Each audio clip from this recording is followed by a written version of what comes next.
Welcome back to my YouTube channel. तर मित्रांनो, आज आपण बघणार आहे महाराष्ट्राच्या मतानुसार कोणता पक्ष कितव्या क्रमांकाला आहे। तर भाजप हा पहिल्या क्रमांकावर असून त्याला 2024 नुसार भाजपाला 1,72,93,650 मते मिळाली।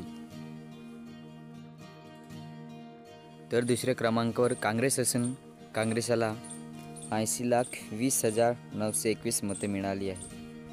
आणि त्यानंतर आपण बघू तिसऱ्या नंबरच्या शिवसेना शिंदे ग्रुप यांना तिसऱ्या नंबरवर मते पडाली आहेत। शिवसेना शिंदे गटाला 79,96,930 मते मिळालेली आहे। आणि त्यानंतर चौथा क्रमांक येतो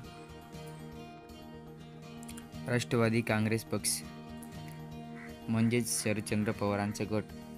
तो चौथ्या क्रमांकावर असून त्या गटाला 72,87,797 मते मिळाली आहेत। त्यानंतर आपण बघू शिवसेना उद्धव ठाकरे यांच्या गटाला एकूण महाराष्ट्रामध्ये 5व्या क्रमांकावर असून ठाकरे गटाला 64,33,013 मते मिळालेली आहेत। त्यानंतर 6व्या क्रमांकावर राष्ट्रवादी काँग्रेस पार्टी अजित पवारांच्या गटांना 6व्या क्रमांकावर असून अजित पवारांच्या गटांना 58,01,566 मते मिळाली आहेत।